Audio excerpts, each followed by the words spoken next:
नमस्कार। विभिन्न क्षेत्र र व्यक्तित्वलाई जोड्ने कार्यक्रम आवाज यहाँहरूको साथमा छ। म गजुरधन राई। नेपालीहरूले मनाउने चाडबाड नजिकिँदैछ। कोरोना भाइरसको सन्तास पनि फैलिँदो अवस्थामै रहिरहेको छ। यस्तो अवस्थामा बजार खुलाउनु पर्ने बाध्यात्मक अवस्था आइपरेको छ। सुरक्षा सावधानी र स्वास्थ्य सुरक्षा मापदण्ड पालना गरेर आम उपभोक्तालाई सहुलियत दरमा उपभोग्य सामग्रीहरू वितरण गर्नुपर्ने आवश्यकता पनि राज्यको दायित्व बन्दै गएको छ। यस्तो अवस्थामा नेपालको आपूर्ति व्यवस्थापन, अनुगमन तथा आम उपभोक्तालाई कसरी सहज र सुलभ मूल्यमा सामानहरू उपलब्ध गराउन सकिन्छ भन्ने सन्दर्भमा कुराकानी गर्न कार्यक्रम आवाजको साथमा हुनुहुन्छ वाणिज्य आपूर्ति तथा उपभोक्ता संरक्षण विभागका महानिर्देशक नेत्रप्रसाद सुवेदीज्यू। जी साहब, कार्यक्रममा यहाँलाई स्वागत छ। धन्यवाद। नमस्कार सबैलाई। जस्तो अहिले चाडबाड नजिकै जाँदाखेरि यो बजारमा चहलपहल बढेको छ। उपभोक्ताहरूले आफ्नो उपभोग्य सामग्रीहरू खरिद गर्न निस्कनुपर्ने अवस्था पनि आइरहेको छ। कोरोना भाइरसको महामारी छ। यस्तो अवस्थामा अब तपाईहरुको एउटा स्ट्र्याटेजिक प्लान चाहिँ के हुन सक्छ यो चाडबाडलाई मध्यनजर गरेर? हामी चाडबाडको लगभग पूर्व सन्ध्यामा आइरहेका छौँ। अब केही दिन पछाडि हाम्रा ठुला चाडहरू सुरु हुँदैछन्, दसैँ तिहार, छठ लगायतका। त्यसैलाई दृष्टिगत गरेर हाम्रो विभागले आपूर्ति पनि हेर्ने, उपभोक्ता संरक्षण, उपभोक्ताको हितको संरक्षण पनि हेर्ने हुनाले हामीले दुईटा रणनीतिबाट काम गरिरहेका छौँ। पहिलो कुरा, हामी चाहिँ साबिकमा जस्तै कसरी सहुलियत पसलहरू राखेर जाने, कसरी सुरक्षित सञ्चालन गर्ने र उपभोक्तालाई सुरक्षित ढङ्गले घर घरमा भान्सामा कसरी पुर्याउने भन्ने रणनीति अपनाएका छौँ। यहाँहरूले सुन्नुभयो पनि भयो होला, हामीले साल ट्रेडिङ, दुग्ध विकास संस्थान र खाद्य व्यवस्था तथा व्यापार कम्पनी यिनीहरू मिलेर आफ्नो काउन्टरहरूलाई अलिकति विविधीकरण गरेर धेरै आइटम पाउने गरी सामानहरू बिक्री वितरण आजबाटै प्रारम्भ गऱ्यौँ, आज असोज 15 देखि। र त्यसलाई सँगसँगै गत वर्ष नसकिएको यो वर्ष गर्न चाहिँ आवश्यक देखिएको अनलाइन अर्डर गर्ने र होम डेलिभरी गर्ने यो चाहिँ पद्धति पनि हामीले अवलम्बन गरेका छौँ। र कतिपय अरू संस्थानहरू, कम्पनीहरूले बिहानबाट डेलिभरी गर्ने, ठाउँ पुर्याउने यो पनि अपनाउनु भएको छ। यो काम भेलीमा मात्रै होइन, बाहिर जिल्लाहरूमा जहाँ यो माग बढी छ नि त्यहाँ ती काउन्टरहरू, जहाँ छन् ती कम्पनीका काउन्टर, लगभग 70 वटा ठाउँमा यस्ता सहुलियत पसल आजबाट प्रारम्भ भए। पहिलो रणनीति हो। दोस्रो रणनीति भनेको चाहिँ हाम्रो आपूर्ति प्रणालीमा कहीँ अप्ठ्यारो भएको छ कि, दुर्गममा पुगेको छैन कि, होइन, मौजदात स्टक घट्यो कि, यो कुरालाई हामी दिनदिनै अपडेट गर्छौँ र कहीँ समस्या परेको भए छिटो विधिबाट, छिटो माध्यमबाट त्यहाँ पुर्याउने गरी हामीले चाहिँ मिलाउने गरेका छौँ। तेस्रो भनेको यहाँले उठाउनु भएको थियो, हामीले बजारमा कतै खराबी भएको छ कि, होइन, म्याच सिद्धिएको सामान हुनसक्छ। अहिले लामो समय लकडाउन र निषेधाज्ञापछि बजार बिस्तारै खुल्दै गरेको सन्दर्भमा, होइन, यो हामीले बेच्न पाएनौँ, यसैलाई चाहिँ नयाँ ट्याग लगाएर बेचौँ, होइन, म्याच सिद्धिएको पनि बेचे हुन्छ, फाइदा भइहाल्छ भन्ने पो छ कि मनोवृत्ति। यो कुरालाई हामीले असाध्यै नजिकबाट निगरानी गरिरहेका छौँ। आज मात्रै पनि करोडौँको सामान त्यस्तो गरी पुरानोलाई नयाँ ट्याग लगाएको चाहिँ फेला परेको छ। हामी कारबाही गर्दैछौँ, व्यवसाय थुनेर नै कारबाही गर्ने गरी हामी अगाडि बढेका छौँ। यो चाहिँ जोखिम काठमाडौँमा मात्रै होइन, जिल्लामा ठाउँमा हुनसक्छ, बजारहरूमा हुनसक्छ। त्यस कारणले विभागको आफ्नो जनशक्तिले त गर्छ, बाहिर चाहिँ हाम्रा जिल्ला प्रशासन कार्यालयहरू जहाँ हामीले अधिकार प्रत्यायोजन पनि गरेका छौँ र उहाँहरूले अनुशिक्षण पनि दिइरहेका छौँ, उहाँहरूले पनि यो उपभोक्ता हित संरक्षणको विषयलाई प्राथमिकता दिएर कहाँ के समस्या छ, उपभोक्ता ठगिएको छ कि भन्ने विषयलाई चाहिँ प्राथमिकता दिएर अनुगमन गर्नुहुनेछ भनेर चाहिँ हामीले आग्रह गरेका छौँ। र अब जिल्ला प्रशासन, स्थानीय तह सबैले यसलाई चाहिँ महत्त्व दिएर हेर्नुपर्छ भन्ने चाहिँ मेरो भनाइ हो। निसाब, जस्तो अहिले भर्खरै स्थापना अथवा सञ्चालनमा ल्याइएको यो सुपथ पसल, यो भनेको के हो? कसरी चाहिँ उपभोक्ताले यसबाट सहज र सरल मूल्यमा आफ्नो उपभोग्य सामग्रीहरू पाउँछन्? वितरणको व्यवस्थापन कसरी हुन्छ? यो भनेको के हो? अलिकति इल्याबोरेट गर्नु। यहाँले सुपथ मूल्य पसल भन्नुभयो, हामीले नाम चाहिँ सहुलियत पसल भनेका छौँ। जे भने पनि अलि सस्तोमा पाउने पसलै हो। यसलाई म अझै व्याख्या गरौँ। हाम्रा उत्पादनहरू अथवा हामीले भण्डारण गरेका चिजहरू हाम्रो सरकारी कम्पनीहरूले के गर्छन् भने यिनीहरूको उद्देश्य भनेकै बजार हस्तक्षेप गर्ने भन्ने हुन्छ। बजारमा असाध्यै धेरै मूल्य नहोस्, जस्तै चिनी, चामल, दाल, होइन, यिनीहरूमा बढी मूल्य नजाओस् भन्ने उद्देश्यले नै यी पसलहरू खोल्ने हो। हामीले जब सहुलियत पसल सञ्चालन गर्छौँ के हुन्छ, उपभोक्तालाई विकल्प हुन्छ र उहाँहरू हामी कहाँ आएर चाहिँ लिइदिनुहुन्छ। उहाँहरूलाई हामीले चाहिँ त्यो स्वास्थ्य प्रोटोकल पनि पालना गरेर डिस्टेन्समा उभिएर पालो पालो गरी चाहिँ लिने गरी पद्धति मिलाएका छौँ। अनि फेरि म दोहोऱ्याएर भने उहाँहरू घरै बसेर पनि अर्डर गर्न पाउनुहुन्छ। मलाई यति चिज, यति चामल, यति दाल यो चाहियो भनेर उहाँहरूले अर्डर चाहिँ प्लेस गर्नुभयो भने एक दिनभित्र उहाँहरूको घरमा त्यो सामान पुग्छ। यो पनि हामीले विकल्प दिएका छौँ। त्यसैले यो कोभिड-19 को सन्दर्भमा अझै सुरक्षित त के हो भने यो हामीले मोबाइलमा चलाएर बस्ने टाइम पास गर्ने गर्छौँ नि, त्यसमा किन अल्मलिने? चाहिएको विषय काम पनि अनलाइनबाट गर्ने बानी गरौँ, मेरो आग्रह त्यो पनि हो। यो विषयलाई हाम्रा कम्पनीहरूले पनि बढाएर लैजाँदै हुनुहुन्छ।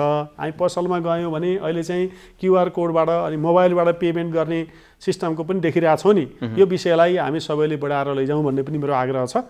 हुन चाहिँ हाम्रा काउन्टर पनि छन्, विकल्प यो छ है भनेर भन्न खोजिएको। होम डेलिभरीको पनि हजुर व्यवस्था गरिएको छ।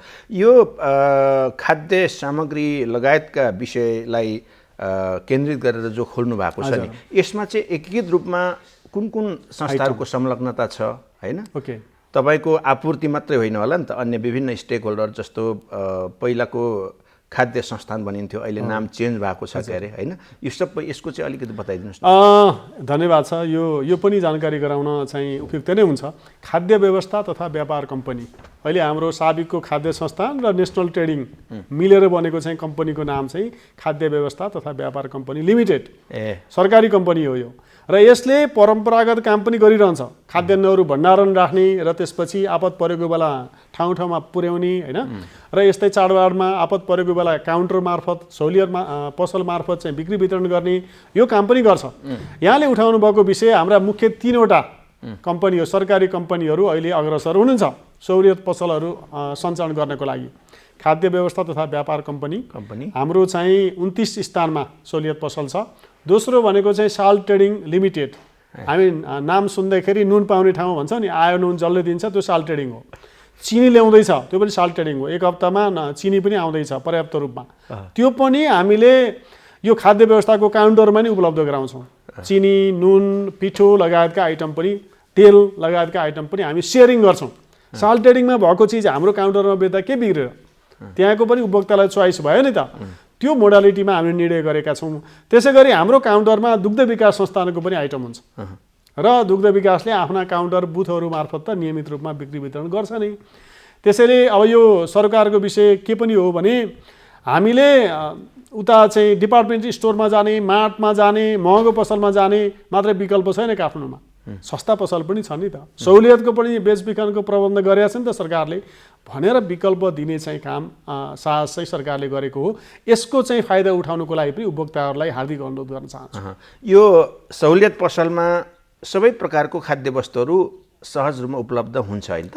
आधारभूत जुन चिज हामीलाई भान्सामा चाहिने विषय हो नि, जस्तै अघि मैले भने नुन तेलदेखि लिएर चामलदेखि लिएर दालदेखि लिएर अहिले कर्णालीको सिमीदेखि लिएर मैले चाहिँ त्यहाँ जोड्न खोजेको विषय अब साल ट्रेडिङका प्रडक्ट सबै भइहाले।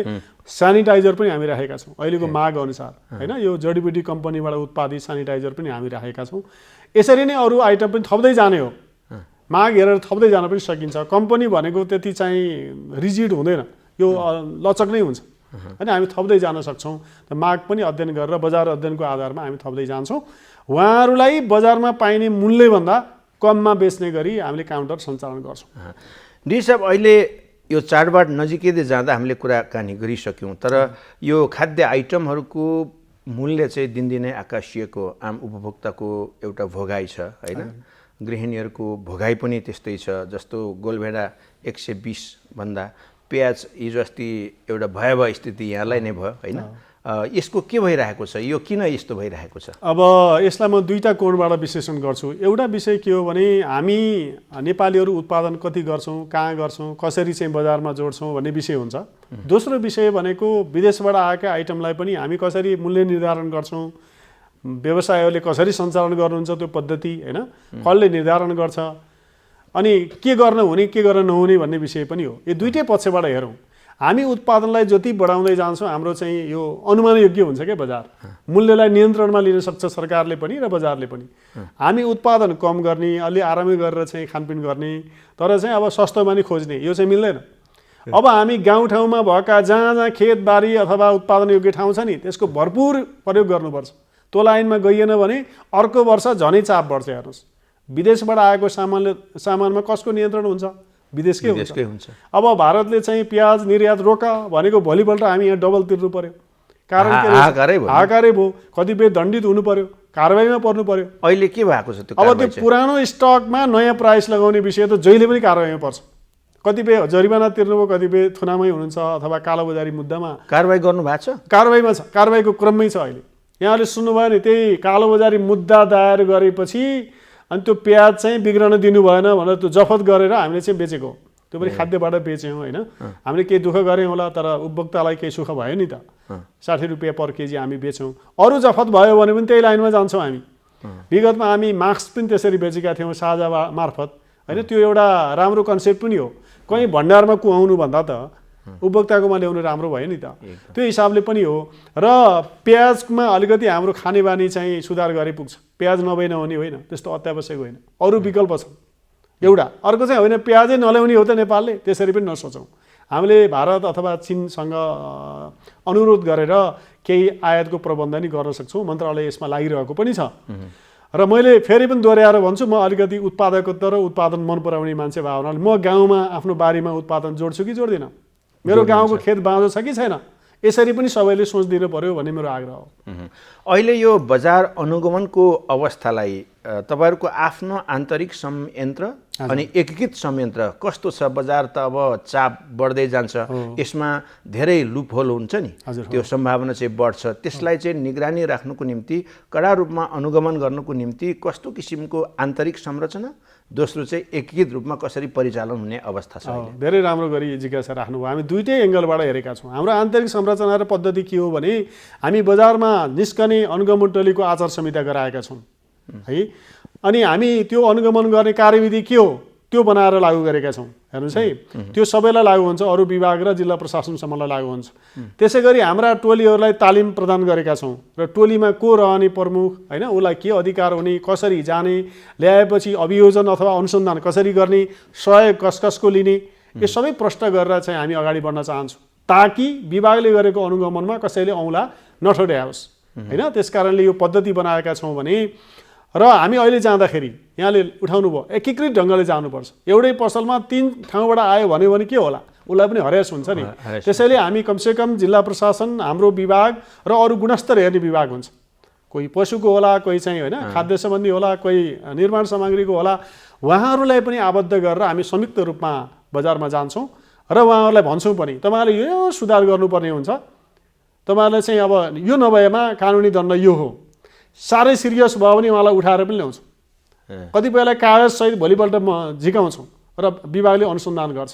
यसरी हामी एकदम खुला ढङ्गले, पद्धतिमूलक ढङ्गले चाहिँ हामी अनुसन्धान गरेर अगाडि बढ्छौँ। कतिपय त्रुटि गर्ने व्यक्तिलाई त्यही अन द स्पट जरिवाना पनि गर्ने हामीलाई अधिकार छ। हामीले गरेका छौँ 3 लाखसम्म जरिवाना अन द स्पट। यति जरिवाना गरिएको छ, तपाईँ यो सुधार गर्नुहोस्, जरिवाना विभागमा आएर बुझाउनु। अहिले गर्नुभएको छ? अहिले पनि छ। हामी गत चैत वैशाखमा हामी धेरैलाई गऱ्यौँ, करोडौँ रुपियाँ जरिवाना उठेको छ। यसको मतलब के हो भने हाम्रो व्यावसायिक क्षेत्र अझै अनुशासित हुन सकेका छैन। त्यहाँ सुध्रनु पर्ने धेरै व्यवसायहरू अझै पनि हुनुहुन्छ। मैले भन्न खोजेको चाहिँ हिसाब अहिले यो संयन्त्र जे भन्नुहोस् न, यो अहिले परिचालित अवस्थामा छ कि छैन? किनभने मान्छेले थाहै पाउँदैन कहाँ तपाईँहरूको अनुगमन पुग्छ, कहाँ के हो, त्यति मिडिया पनि आएको देखिँदैन। यो अहिले छ कि छैन भन्नु खोजेको? अहिले अब हामीले चाहिँ हुन त वेबसाइट मार्फत राखिरहेकै हुन्छौँ। अझै व्यापक गर्नु पर्ला, यहाँले उठाइदिनु भयो, धन्यवाद छ। हामीले अहिले चाहिँ हाम्रो विभागको बाहेक 16 जना अरू थप जनशक्ति पनि आइसक्नु भएको छ। अझै आउने क्रममा हुनुहुन्छ। हामीले मन्त्रालय विभागबाट पनि अरू साथी आउनुहुन्छ कि यो चाडबाडको अवसरमा। धेरै कारोबार हुन्छ भनेपछि जोखिम पनि बढी हुन्छ अनि स्वाभाविक रूपमा अनुगमन पनि धेरै गर्नुपर्ने हुन्छ। यो कुनै रहरले गर्ने होइन, आवश्यकताले माग्छ। र हामीले 4 वटा टोली, अहिलेसम्म 4 वटा टोली चाहिँ नियमित रूपमा बजारमा पठाउने गरेका छौँ। र अर्को मिसन टोली भन्ने हुन्छ। कुनै स्पेसल मिसन गर्नु पर्यो भने, जस्तै आज म्याच सिद्धिएको सामग्रीहरू फेला परेको हुनाले स्पेसल मिसन पनि गएको छ। अघि मैले अनुरोध पनि गरेको थिएँ, एउटा सिङ्गो घरमा भाडामा लिएर त्यहाँ चाहिँ त्यो म्याच सिद्धिएको सामानमा रिट्यागिङ गर्ने काम भएको फेला परेको हुनाले आज त्यो मिसन गएको छ प्रहरी समेतको सहयोगमा, र उसलाई हामीले थुनामा राख्दैछौँ। यसरी अपरेसन भइसक्यो, अपरेसन यो क्रममै छ, आजै चलेको विषय हो यो। यसरी हामीले चाहिँ मिसन ओरिएन्टेड र रेगुलर दुईटै खालको अनुगमन गरेका छौँ। जतिसुकै बेला गल्ती कमजोरी गरेका गैर व्यावसायिक क्रियाकलाप गरेका व्यक्तिहरू जतिसुकै बेला पनि हाम्रो नजरमा आउनुहुन्छ र कारबाहीको दायरामा आउनुहुन्छ। दोस्रो कुरा उठाउँछु, अब विभागले काठमाडौँमा मात्रै गर्छ, बाहिर जान त गाह्रो होला, यो पनि प्रश्न आउँछ। त्यस कारणले 77 जिल्लाको जिल्ला प्रशासन कार्यालयको अधिकृत स्तरको कर्मचारीलाई विभागको अधिकार पनि प्रत्यायोजन गरेका छौँ। अस्ति गत जेठमा हाम्रो उपभोक्ता संरक्षण ऐन अनुसारको अधिकार उहाँहरूलाई पनि छ। उहाँहरू निरीक्षण अधिकृत हुनुभयो, विभागको निरीक्षण अधिकृत, उहाँ बजारमा जानुहुने भयो, त्यहाँ कारबाही गर्नुपर्ने भयो भने उहाँलाई अधिकार भयो र कारबाही गरेपछि रिपोर्टिङ हामीलाई गर्नुपर्ने भयो। यसरी हामीले मिलाएका छौँ र उहाँहरूलाई अनुशिक्षण पनि हामीले दिइरहेका छौँ 77 जिल्लामा। अर्को कुरा होइन, प्रदेश र स्थानीय तहले चाहिँ गुनासो गर्नुभयो, विभागले हामीलाई अधिकार दिएन, हाम्रो कानुन पनि बनाएको छैन, हामी संहिताको प्रारम्भिक फेजमा छौँ भन्दाखेरि अब ठिक छ, तपाईँहरू यदि काम गर्नुहुन्छ भने बजारलाई मर्यादित गराउने तपाईँहरूको उद्देश्य हो भने हाम्रो कानुन चलाउनुहोस् भनेर प्रदेश र महानगरमा अहिले हामी चाहिँ भर्खरै तोकिरहेका छौँ। उहाँहरूले पनि दशैं अगाडि अनुगमनलाई अगाडि बढाउन सक्नुहुन्छ, उहाँहरूले पनि समन्वय गर्न सक्नुहुने भयो। अब जिल्ला प्रशासन, त्यहाँको महानगर, त्यहाँको वाणिज्य कार्यालय आपसमा समन्वय गरेर जान सक्नुहुने भयो। किनभने उद्देश्य त के हो, मर्यादित खालको बजार होस्, स्वच्छ बजार होस्, उपभोक्ताहरू चाहिँ पीडित हुन नपरोस् भन्ने नै हो। त्यसैले यो एकीकृत र समन्वित जहाँ संहिताको प्र्याक्टिस भएको छ नि त्यहाँ समन्वय आवश्यक छ, सहकारी आवश्यक छ। अरूलाई चाहिँ सोध्नु भनेको कमजोरी होइन, त्यो रूपमा लिएर चाहिँ हाम्रा सबै तहहरू चाहिँ र निकायहरू यसमा लाग्नुपर्ने मैले देख्छु। जस्तो ठुल्ठुला डिपार्टमेन्ट स्टोरहरू होइन, सपिङ सेन्टरहरू, त्यहाँको मूल्य सूचीदेखि लिएर यहाँले भन्नुभयो डेट एक्सपायर भएको सामग्रीहरू, त्यसपछि एमआरपी नभएको चिजहरू, यस्तो अवस्था चाहिँ कस्तो छ? तपाईँले कडा निगरानी राख्नु भएको छ? एकदमै हामी कडा निगरानी गरेका छौँ। अहिले हामीलाई सजिलो पनि के भएको छ भने कुनै उपभोक्ताले चित्त बुझेन, केही गल्ती भेटाउनु भयो भने तुरुन्तै हाम्रो 1137मा फोन गर्न सक्नुहुन्छ। हाम्रो एउटा CRAMIS भन्ने चाहिँ सोसियल नेटवर्क पनि छ है, हामीलाई गुनासो गर्ने नेटवर्क, हेलो सरकार भने जस्तै, त्यसमा पनि गुनासो आइरहेको हुन्छ, हामी तुरुन्तै त्यसको रेस्पोन्स गर्छौँ। र अरू कुनै निकायसँग सम्बन्धित आयो भने उहाँलाई पास पनि गर्छौँ। कुनै आयल निगमसँग आयो होला, कुनै जिल्ला प्रशासन दाङसँग आयो होला, त्यसरी पनि हामी पास गरेर गर्ने गर्छौँ। किनभने इस्यु सबैको हो नि त, नजिककोले हेर्दाखेरि प्रभावकारी हुन्छ भन्ने हो। र यहाँले उठाइदिनु भएको डिपार्टमेन्ट स्टोर र मार्टहरूले पनि अहिले बिस्तारै उहाँले धेरै सुधार गर्नुभएको छ। अहिले जाँदा एक्सपायरी आइटम झट्ट भेटिँदैन, कहीँ आकाल जुकाल भेटियो भने कारबाही पनि गरियो होला, भाटबटेनलाई पनि हामी कारबाही गऱ्यौँ 1-2 पटक। तर उहाँले सुधार गर्दै हुनुहुन्छ। अहिले उहाँहरूको स्टाफलाई ट्रेनिङ दिने, यसरी चाहिँ जाने हो, यो चाहिँ गर्न मिल्दैन, कानुनी आधार यो हो, सबै व्यक्ति जानेर आउँदैन नि, त्यो ट्रेनिङ गर्ने कुराहरू पनि अगाडि बढाउनु भएको छ। त्यो चाहिँ खुसीको कुरा हो। अर्को खुसीको कुरा, अब काठमाडौँ महानगर उहाँहरूले पनि टोली खटाइरहनु भएको छ, यो नयाँ अभ्यास सुरु भएको छ कि स्थानीय तहहरूले पनि बजारलाई व्यवस्थित गर्ने भनेर चाहिँ टोली खटाउने र केही भेटियो भने विभागलाई कारबाही गर्दै भनेर लेखिदिने, त्यो पनि परम्पराको सुरुवात भएको छ। यसलाई मैले राम्रो रूपमा लिएको छु। जस्तो डी साहब, यो स्वास्थ्य मापदण्ड प्रोटोकल पुरा गर्नुपर्ने छ, यस्तो छ, यो क्षेत्रमा चाहिँ तपाईँहरूको कस्तो छ? तपाईँहरूको आफ्नो फाइन्डिङ्स, अहिलेसम्मको अनुभव के भन्छ? यो स्वास्थ्य मापदण्ड त्यस्ता भिडभाड हुने बजारहरूमा होइन, डिपार्टमेन्ट स्टोरमा प्रयोग भएको छ कि छैन अहिलेसम्मको अनुगमनको एक्सपिरियन्सलाई हेर्दा? मैले बुझेसम्म राख्छु। जस्तै हामीले केही समय त सम्बन्धित जिल्ला प्रशासनको टोलीसँग हाम्रो साथीहरू पनि गएर अध्ययन पनि गर्नुभएको छ। अहिले एकदमै प्राथमिक रूपमा त्यो काम हेर्ने प्रहरीले, प्रशासनले भनेर तोकेको छ। तथापि हाम्रा साथीहरू जब अनुगमनमा पुग्नुहुन्छ नि व्यावसायिक स्थलमा, त्यहाँ के गरेको छ त 1 नम्बरमा त्यही हेर्नुहोस् है भनेको छु मैले। डिस्टेन्सिङ गरेको छ कि छैन, मास्क लगाउने, सेनिटाइजर प्रयोग गर्ने भएको छ कि छैन, होइन कसरी राखिएको छ, स्टाफिङहरू त्यो बस्ने एरेन्जमेन्ट कस्तो छ, होटल रेस्टुरेन्टकै कुरा गरौँ न, त्यहाँ जाँदा चाहिँ मन परि पो छ कि होइन, यी कुरालाई हामीले 1 नम्बरमा राखेर हेरेका छौँ। र आंशिक छ, अलि अटेरी गरेको पनि देखिएको छ। अब यो यातायात क्षेत्रमा झनै बढी अटेरी देखिएको छ र हामी गएका व्यावसायिक स्थलमा यी मार्ट डिपार्टमेन्ट स्टोरमा राम्रै गरी अरेन्जमेन्ट गरेको देखियो, गोलो लगाउनेदेखि लिएर पालो पालो गरेर जाने यी कुराहरू पनि देखियो भने साना पसलहरूलाई सायद उनीहरूलाई त्यति सरल पनि छैन होला। तथापि यो त हाम्रो जीवनको आधारभूत अङ्गै भइसक्यो भनेर चाहिँ लिइदिनु पर्ने मैले महसुस गरेको छु। यसलाई त आज यो लाग्दैन होला, यसलाई जिटियो भन्ने किसिमले हेलचेक्राइ गर्ने विषय होइन, यसलाई सिरियसली लिएर सबै व्यवसायीहरूले चाहिँ यसलाई चाहिँ मिलाएर जानुपर्छ। उपभोक्ताहरू पनि जाँदाखेरि जोडिएरै बोल्ने होइन, यसरी यो कुरा चाहिँ नगरिदिनु हुनुको लागि पनि आग्रह गर्छु। अर्को विषय, सकेसम्म क्यासको पेमेन्ट घटाउनु पर्यो। मेरो आग्रह त्यो पनि हो। अहिले क्युआर कोड जुनसुकै पसलले फ्री अफ कस्ट राख्न पाउँछ ब्याङ्कलाई क्युआर कोडबाट। यस, आफ्नो खाता भएको ब्याङ्कले free of cost QR code राखिदिन्छ, त्यो प्रयोग गर्न ग्राहकलाई भनिदिनु पर्यो। यति भयो भने ग्राहक सजिलै पेमेन्ट गर्छ कि सुरक्षित पेमेन्ट पनि हुन्छ। यो विषय पनि थप्नु पाए हामीलाई चाहिँ आग्रह, यो ई पेमेन्टको चाहिँ एउटा लहर अहिले यो बेलामा चलाइदियो भने दुईटा फाइदा छ। एउटा कोभिडबाट जोगिने, अर्को चाहिँ हाम्रो व्यापार चाहिँ औपचारिक हुने, ट्रान्सपारेन्ट हुने पनि। यो दुईटै फाइदा हुनेछ, सिस्टममा हुने भयो नि, सिस्टममा आउने भयो हो, औपचारिक बजार हुने भयो। त्यसैले यो विषय, यो मौका पनि हो भन्ने लाग्छ मलाई। डी साहब, हुन त यो प्रश्न ठिक हो कि होइन, यो पिसिआर को चेक गर्दा लिने मूल्य खास गरी केही निजी अस्पतालहरूले, यहाँको नाम चलेको अस्पतालहरू नाम नलिउँ होइन, पेपरमा अथवा मिडियामा आइरहेको छ, यिनले अलिकति मन परी गरे अथवा नेपाल सरकारले तोकेको भन्दा डबल नै चार्ज गरे। त्यस कारणले यसको निम्ति अनुगमन अनि कारबाही गर्नलाई वाणिज्य विभागलाई पनि, तपाईँको विभागलाई पनि लेखेर पठाइएको छ, स्वास्थ्य मन्त्रालयले, गृहलाई लेखेको छ भन्ने कुरा तपाईँकोमा आइपुग्यो? यो विषय हाम्रोमा यस्तो छ, हामी कहाँ चाहिँ उहाँहरूले मौखिक अनुरोध गर्नुभएको थियो र हामीले चाहिँ मापदण्ड मागेका हौँ। हामी लिखित रूपमा मापदण्ड माग्यौँ। मागिसके पछाडि अब यो रुल भायोलेट गर्ने हुन्छ नि, मापदण्ड विपरीत जाने अस्पताल 12 वटा अस्पताललाई हामीले लेखापढी गरिसकेका छौँ। उहाँहरूले चित्तबुद्ध जवाब दिनु भएन भने हामी कारबाही नै गर्ने हो। किनभने हामीले कारबाही गर्ने वस्तुको लागि मात्रै हुँदैन, सेवालाई पनि हुन्छ। उहाँले कुन कुन आधारमा उहाँले 4000, 5000, 6000 लिनुभयो, पुष्टि चाहियो। तपाईँहरूले त्यसमा निगरानी राखिसक्नुभयो? सुरु गरेका छौँ, यो अनुसन्धान सुरु भइसकेका छ।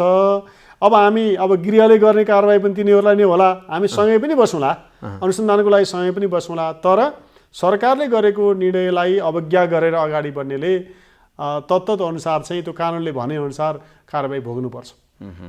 अब कार्यक्रमको अन्त्यतिर हामी आइपुगेका छौँ। जस्तो चाडबाडको बखत धेरै चाहिँ यो चिनी जस्ता दलहन, चिनी जस्ता खाद्य वस्तुहरू धेरै आवश्यक हुन्छ। अहिले यो नुनको, चिनीको आपूर्तिको अवस्था कस्तो छ? नुनको आपूर्ति चाहिँ साल ट्रेडिङको प्रमुखले भनेअनुसार 10 महिनाको लागि स्टक छ, अझै 10 महिनालाई पुग्ने। चिनीमा अलिकति प्रेसर हो, अलिकति समस्या हो। आउने हप्ता चाहिँ चिनी आउँदैछ, आयात गर्ने चिनी नेपालको चिनीले पुग्दैन, यो स्पष्ट भइहाल्यो। भारतबाट आउने चिनी आउने हप्ता आउँछ, त्यसपछि हामी काउन्टरहरूमा चिनी एभाइलेबल गराउँछौँ। यसको मतलब के हो भने त्यसरी हामीले उपलब्ध गराएपछि मार्केटको चिनी धेरै महँगी नै पाउँदैन, त्यसरी हामीले चाहिँ हस्तक्षेप गर्ने हो। चिनीमा समस्या हुँदैन। यहाँले दाल चामलको कुरा गर्नुभएको छ, त्यो पर्याप्त छ। निजी क्षेत्रको कुनै पनि आपूर्ति प्रणाली रोकिएको छैन। एउटा अहिलेको राम्रो छ, यहाँहरूले पनि महसुस गर्नुभयो होला, चैतदेखि यता आपूर्ति प्रणाली बिग्रियो, खान पाइएन होइन, यस्तो विषय कहीँबाट आएको छैन। हामी दुर्गमलाई हेर्छौँ अलि बढी, बजारमा त एकदमै व्यवस्थित छ। दुर्गमलाई चाहिँ कहीँ समस्या पऱ्यो भने ल है त्यहाँ फोकस गरेर यसरी पुर्याऊ, यो माध्यम अपनाऊ भनेर चाहिँ हामीले सम्बोधन गर्ने गर्छौँ। सुगममा त्यस्तो समस्या केही पनि देखिएको छैन। ढुक्क भएर चाड मान्नको लागि म आग्रह गर्छु। अब खालि अब भनौँ न, आफूले चाहिँ पसलमा जाँदा कस्तो सामान किन्दैछु भन्ने विषयलाई उपभोक्ताले पनि चासो राखिदिनु होला। जस्तो यहाँ त यो खाद्य संस्थान अहिले त नाम फेरेर कम्पनी भन्नुभयो होइन, त्यसको पनि हेड हुनुहुन्छ, सिइओ अहिले चाहिँ यहाँ काम चलाउँदै हुनुहुन्छ, जिम्मेवारी डबल छ यहाँको। त्यो दूरदराजमा यहाँले उठाउनु हो, त्यस्तो ठाउँमा चाहिँ यो चाडबाडको बखत मान्छेमा खाद्यान्नको, दालको, आधारभूत खाद्य वस्तुको अभाव नहोस् भनेर हुम्ला जुम्ला विकट ठाउँको लागि चाहिँ स्पेसल केही फोकस गर्नुभएको छ? हाम्रो फोकस भनेको यी सहुलियत पसल एउटा हो हाम्रो, जहाँ चाहिँ मौजदात कायम गरेका छौँ नि। हरेक जिल्ला यी दुर्गममा, खास गरी कर्णालीको एरियाको दुर्गममा हरेक जिल्लामा हाम्रो चाहिँ गोदामहरू व्यवस्थित छ, डिपोहरू पनि छन्। ती ठाउँमा भएका ती तत्त स्टक भएको ठाउँहरूमा हामीले चाहिँ सहुलियत दरमै, यो घटेकै दरमा बिक्री वितरण गर्छौँ र उहाँहरूलाई सुलभ मूल्यमा उपलब्ध गराउँछौँ भने यहाँले उठाउनु भयो। कहीँ ल मानौँ न स्टक सकिन लाग्यो भने हामीले इमर्जेन्सी पऱ्यो भने हवाईजहाजबाट पनि पुर्याउँछौँ, त्यो विकल्प पनि अपनाउँछौँ। महँगो परे पनि राज्यले महँगो सस्तोको कुरा गर्दैन, जनताले खान पायो कि पाएन भन्ने विषय हेर्छ। त्यसैले त्यो विषय हामी उहाँहरूको समस्या बुझेर त्यहाँको स्थानीय तहसम्म समन्वय गरेर हामीले चाहिँ यो भोकमरी आउने अवस्था आउन दिँदैनौँ। अझै चाड मान्ने अवस्थामा त हामी अझै थप विकल्प दिएर त्यहाँको स्थानीय उत्पादन हामीले खरिद गर्ने र हामीले चाहिँ यहाँ सहरको चिज पुर्याउने, यो मोडेलमा हाम्रो नीति र कार्यक्रम अगाडि बढेको छ। डी साहब कार्यक्रममा आइदिनु भयो, आफ्नो महत्त्वपूर्ण यी सूचना, यी भनाइहरूको लागि नेपाल टेलिभिजनको तर्फबाट, यो कार्यक्रमको तर्फबाट यहाँलाई धेरै धेरै धन्यवाद छ। धेरै धन्यवाद छ। अब यो चाडबाडको सम्मुखमा खास गरी उपभोक्ताको सरकारको विषय उठाएर यो एनटिभीले आफ्नो कार्यक्रममा समावेश गरिदिनु भयो, मलाई बोल्ने अवसर दिनुभयो, त्यसको लागि धेरै धन्यवाद टुक्राउन चाहन्छु। कार्यक्रम आवाज अहिलेलाई यति नै, हामी पनि आगे चाहन्छौँ। नमस्कार।